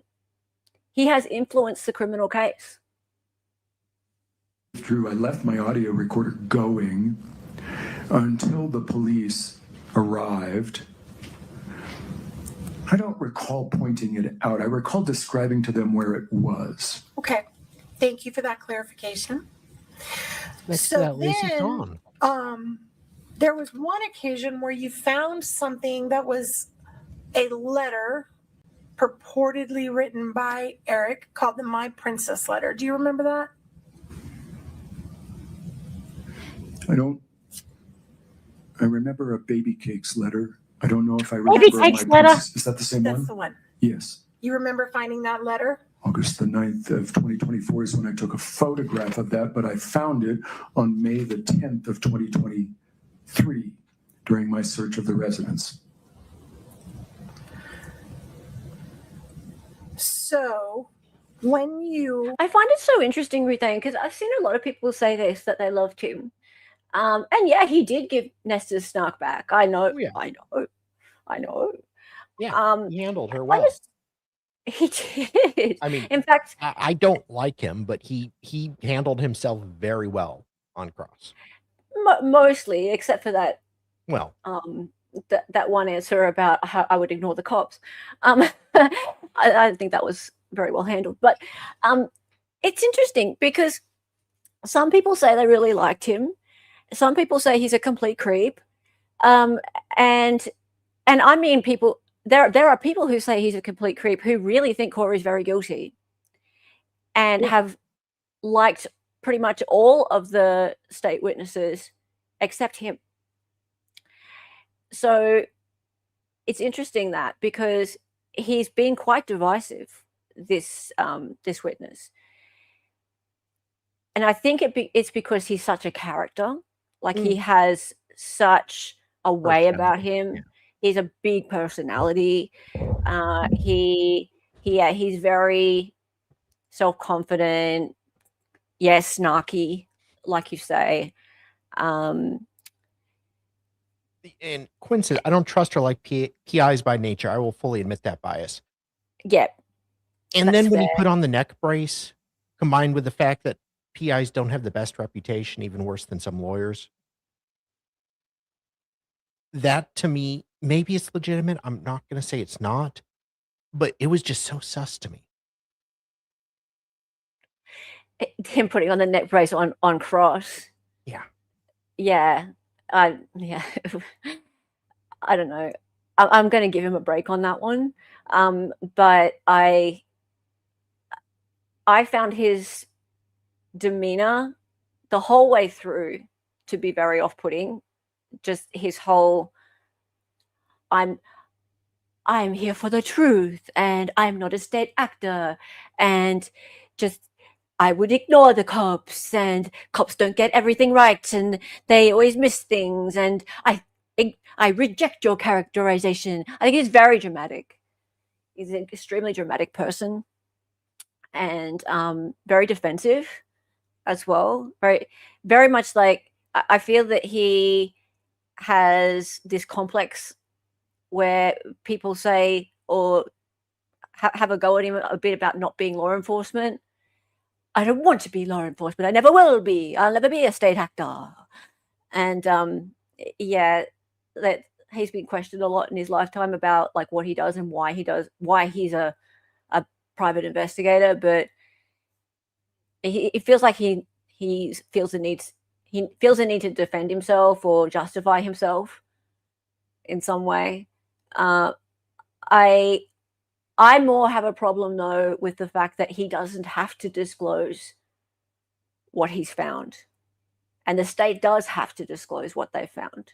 He does not, and he has a client to please. So I don't like that. So for me, it's completely, I can put aside all of my whether I like him or not stuff and just go to, he doesn't have to disclose stuff, and he does have a bias. So that's really problematic for me. What she said. Yeah, what I said. We'll go to the next bit. Okay. Oh my God, the open relationship. Oh, Jesus Christ. So here's the thing. Yes, what I just said, the biggest problem is that he doesn't have to disclose things he finds. Yes? That, I reckon he should have been on the stand for another day. Yeah. Being being cross-examined on all the influence that he had over all of the witnesses, one by one. And Ramos should have done it. Because Catherine Esther has now proven herself to be completely useless at cross-examination. Exhibit 25. This. Do you recall looking at that text? I do. You've seen this one? I believe I have. It's a joke. It's a joke? It is. It appears to me to be a joke. Did you see the text around this text? I did. So you have reviewed the text between Eric and Bryce? I don't know. I don't know that this is a text from Bryce. I have no idea. This does not identify Bryce. So Doesn't now that identify anybody. now that you have your memory refreshed, do you remember seeing this text between Eric and another individual saying that Kouri and I are starting an open relationship tonight? Right? It says Kouri and I are starting an open relationship tonight, so I told her I'm taking you home. Right. Yeah. Okay. And you left that out of your report. No, this would be part of my report. Did you see sexting between Bryce and Eric when you looked at their texts? I don't recall that, no. Katie? And is this sexting? I don't know what you mean. No, I'm not talking about this one. I'm talking Okay. about other ones. All right. I don't recall. I'm talking about... Lady, you just said, I'm not talking about this one. I'm talking about other ones. If you're talking about other ones, show him other ones. You're a lawyer. Show him other ones. If you're talking about other ones, for fuck's sake. What the hell? Many hundreds of thousands of messages in this case. I can't recall them all.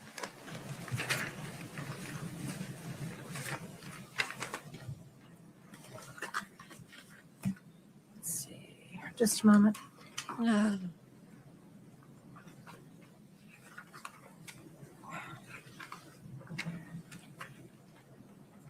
Court's indulgence for just a moment.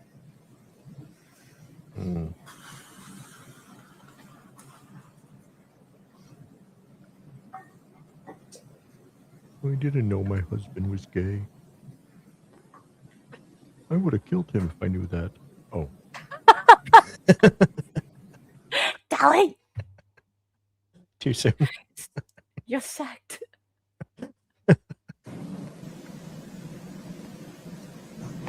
Oh, the microphone was on. Whoops. Can I show you this other text right here and see if this refreshes your memory?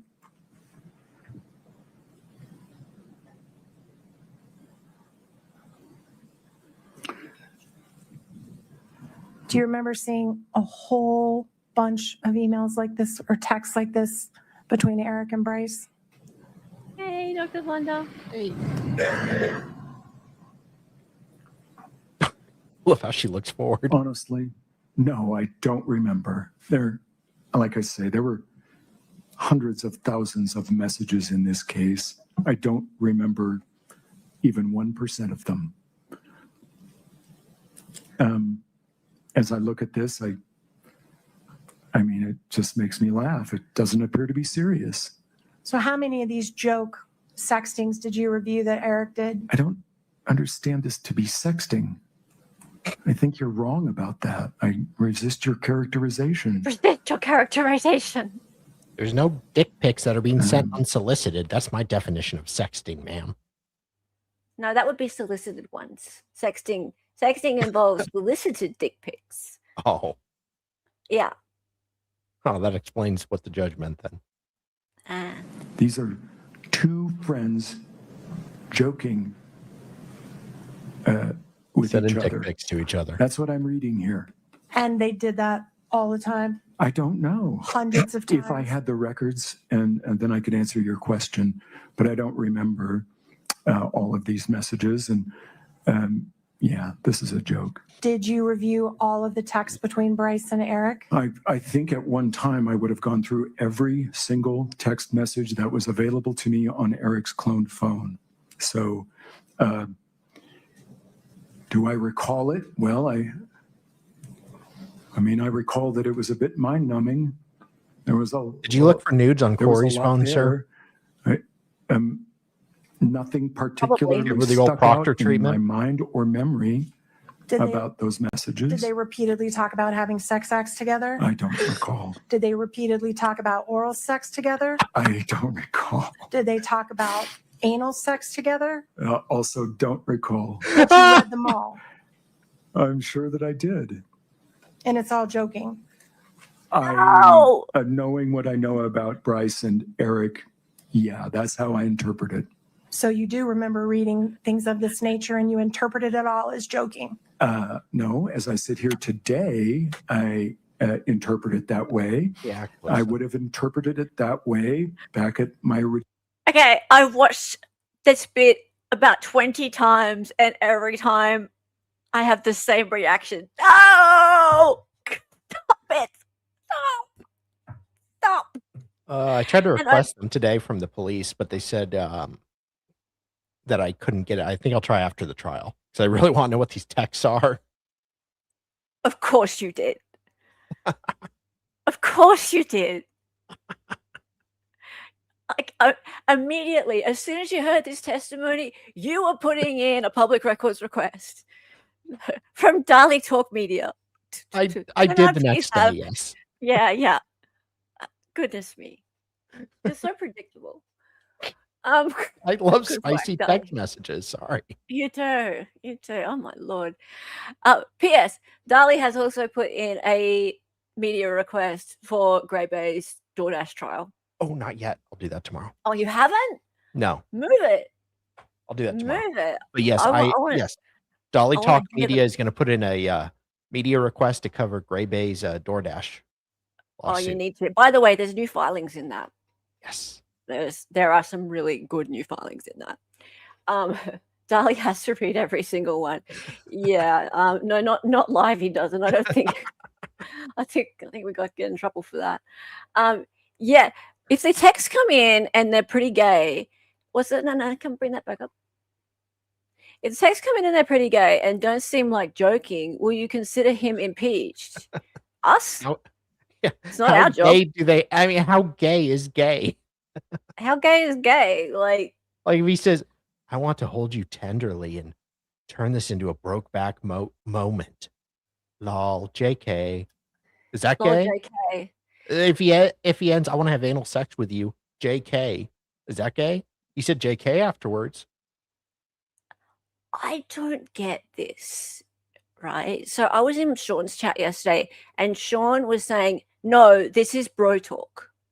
Oh, yeah. This is actually bro talk. Of course, Sean. Sean would recognize. I mean, that's all we do. Yeah. Oh, God, yeah. Dudes actually talk at length about each other?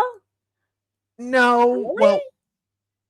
Well, what I think is hilarious is to with my cousin's boyfriend, I would get close and put my arm around him and try to make a move on him. Yeah. And he'd be really uncomfortable and it'd be funny because Yeah. he'd freak out. But then I did it to my cousin's husband and he would do it back to me. Yeah. And it was really creepy. So I mean, that's the kind of shit guys do. I've seen it happen in person. Yeah. Right. But I can't imagine it happening on texts a lot. Sext him.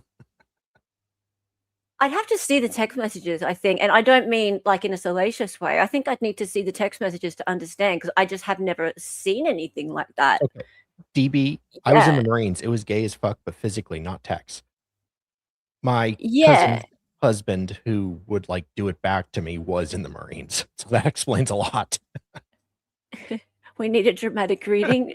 Maybe it's between Dali and DB. They just called flirting Dali. If DB comes on stream, then maybe, sure. But I don't know how comfortable I'd feel about it being Eric's text. That's all. That just feels really not appropriate. The only example we heard was not that gay. No, it wasn't. It wasn't that gay at all. No, it was him oh, you have an open marriage, so I'm taking you home. Yeah, big deal. Yeah. That's a joke between two heterosexual guys. Oh yeah, we're gonna go. I'm just taking him home, but oh yeah, I'm gonna go home and screw ya. Yeah, Calissa, is there a reason that Nesta isn't bringing the text messages out? Fucking crazy. Yeah, no, she says not that like there's that. hundreds. Not like that. She says there's hundreds of them. Yeah. Right, but she brought out one that was just a nothing. So I don't get it. She wrecked it. She completely fucking screwed this cross-examination by ending it like this. And I'm so angry at her. Bloody bring them out and show they're not gay. Unless he just wanted her to. That's a good point. I was expecting him to be this isn't that gay, is it, sir? Okay, how about this? Is this gay? Mm. Is this gay? Was that cross-exam gay? Yes. Okay. Actually, no. Who said it was a good thing to leave it that way? Was it Ruth Ann? Yeah. Ruth Ann. Where's Ruth Ann? It was probably a few texts here and there, not a long string for this kind of talk. Yeah. It probably wouldn't be easy to. Bloodworth probably made a good call to let her just leave it like that, because it made her look bad. Yeah. And I think people probably like jurors probably left for the day thinking, okay, so it was a joke and she didn't bring out anything more anyway. So yeah, what a shitty way for her to end it. Like, okay, and she's let him go too. So there can't have been much more. He didn't need to bring out more text messages to debunk this whole thing.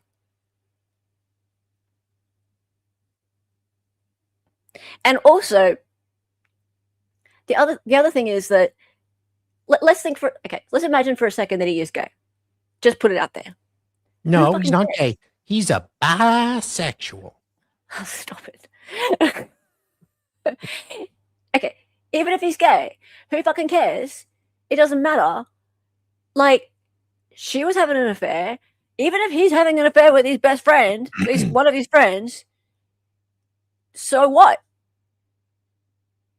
Like, does it matter? Does it make any difference? Yeah, he's gay, big deal. I mean, maybe to a uptight Mormon jury, but it's 2026. Well, I don't even think Mormons are... even let's imagine if they're an uptight Mormon jury. Let's just go there for a minute. Okay, so uptight Mormon jury, they go, oh, he's gay. Does that mean he deserves to die? No. Yeah, if anything, it could be more motive for her. That's fair. Yeah, right. If anything, it could be more motive for her. So, yeah, I don't get why this is relevant. Although, I guess that could explain why she's then going out and having an affair. But so, like, okay, yeah, it could explain why she's going out and having an affair, but still, how does that impact her going and getting drugs and it being fentanyl and putting it in his drink? I don't get why didn't have to do this? Why? It isn't. This is so stupid. It is so stupid. It is so irrelevant. And it's just, she fucked this cross up so badly. I'm so angry at her.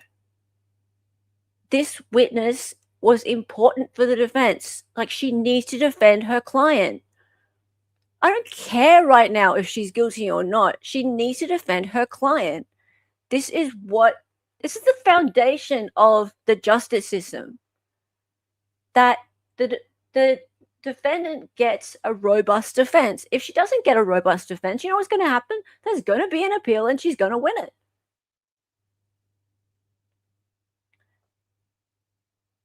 And I think a private investigator like this going into her home, going through her drawers, her computers, tracking people, etc., and then being able to discuss with his client what they disclose to the investigators, basically having control over the entire investigation, and then handing over what they like to the state, and the witnesses remembering things based on what he says to them is very important. And we lost so much of that because she hasn't got a robust defense. And if this kind of stuff is going to happen, then really she shouldn't be the lead counsel. She just shouldn't be. Yes, Hella thinks a man should do the job. I mean, I think that's a little he's sexist, the only one there. No. He's the only one there. So, I mean, if Lewis was good, sure, but she hasn't impressed me that much either. She hasn't impressed me that much either. Yeah. Hey, all guys, haven't been able to follow this one closely. So confused what she was trying to accomplish with this exam or cross or whatever. Yeah. So are we. I give people a lot of rope, a lot of latitude, and I have been very patient with Ms. Nesta up until yesterday. Yeah, and I I've gave her a lost it little with too her. much rope. I did, yeah. There's been quite a few cross exams where she has done okay, and then she's fucked it up at the last minute. Kind of like that day with the forensic accountant. That cross was okay until she got to the end, and then she said, "Oh, has there been anything that you've seen throughout your investigation that made you think that Kouri Richins wanted to kill her husband?" And then the forensic accountant goes, "Oh, there was this one email where she said that she'd be better off if her husband, or she didn't have a husband. There was this email."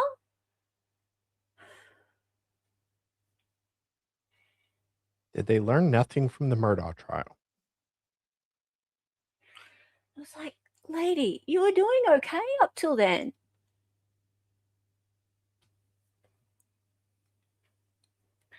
But yeah, I've had it. I'm done with her. Just like, just step aside. Move. He was gay seems to be a derogatory claim that seems to come into a lot of trials. Melanice and Brandon Boudreau. Yeah. She was brutal today, arguing with the judge, being spiteful, pain in the ass. Yeah, I haven't watched today yet. It was about redactions mainly today, wasn't it? Yeah, I think so. Yeah. You thought she was really good the first week. I thought she was okay the first week. And so, yeah, again, so I give people chances. Yeah, she wasn't bad the first week.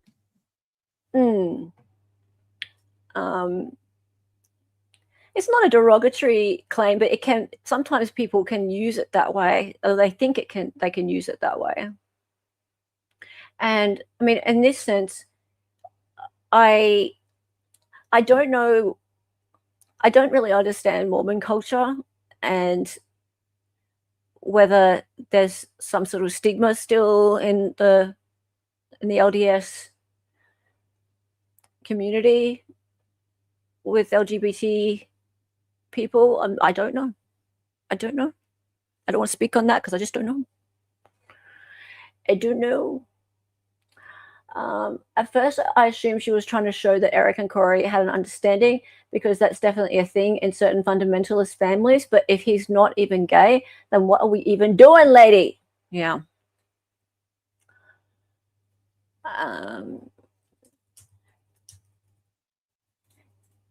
Is Sean going? I don't know. I think he's ending. LDS are not as judgmental as the world thinks. Yeah, I don't know, and that's why I don't want to comment on it. I mean, I could be wrong. Yeah, about Sean going or about them being judgmental. I have no clue. I have no idea. I do not know, and so that's why I don't want to speak. Like, people keep saying it though, so that's why I'm just like, is that a reason? Is that like a thing? I don't know. Okay. Anyway, we're gonna finish up. Yeah, model stream. Okay, cool. We might redirect to the model stream. Why not? Sean's making models, so why not hang out over on Sean's model stream?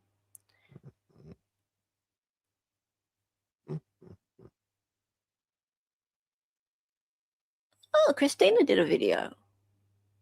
That's cool. Oh, Hidden True Crime is going. We could redirect. Oh, we could redirect to Hidden True Crime. Yeah. Okay, so yeah, Sean's hanging out. We're gonna redirect over to there. Why not? He's been streaming the Kouri Richins trial. He has many opinions. He thinks she is guilty.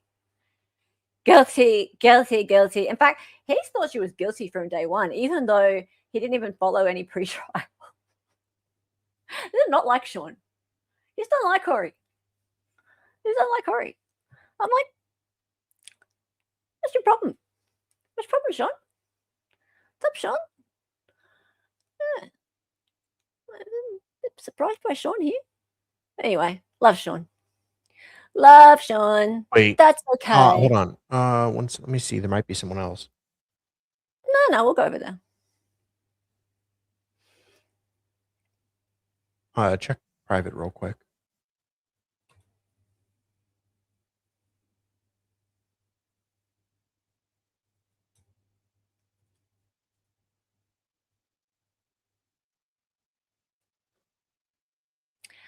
No, it's okay. All right, we'll go over there and say hello, Ray, when you get there. Wherever you end up tonight, you have a good night, good day tomorrow. Hopefully there'll be something fun happening in court tomorrow. Actually, is court on tomorrow? Yeah. It is? It's Wednesday. Or, oh. I thought there might be a continuance. Yeah, I don't know. All right, well, it depends. Okay, anyways, say hello, Raid. Delete. Have a great evening, everyone. Hella is biased. She has not guilty emote. Yes, I do have a not guilty emote. I used to have a guilty emote, but I changed it to something else. I think I put Andrea's one in there instead. Yeah, anyway, never mind. I do have a not guilty emote because maybe I'll put a guilty one up when we get a little bit closer to the end of the trial. There we go. There you go. All right, cool. All right, guys, love you all so much. Thanks for hanging out. Have a good one. Oh, hang on. Did I? You know what? I didn't read some things out. Redondo Beach has been a member for 3 months. I started law school soon. I could do better. Good luck, Redondo Beach, with that. Good luck. And how did I miss these? I was gonna say. You're not doing your job, Mr. Ex-contractor, producer, whatever you are. Thank you, Chuck Anderson's granddaughter. You're so sweet for gifting a membership. And did you become a member too? I thought you were already a member. So sweet of you. Auntie Annie wants to adopt you. Aw. You're only worth $1.99. Just make sure you spay or neuter me. I love it. Thanks for the $1.99. I love it. All right, guys. Thank you. Have a good night. Love you so. Mwah. Time for the song. Her name was Hella. She was an Aussie. She was a fake lawyer from the future. She got on YouTube and made some live streams. The co-host is Dali and she dances sometimes. The words are always so loud and because she's an 803. To be certain, excited utterance. Her cat is staring from when he goes missing.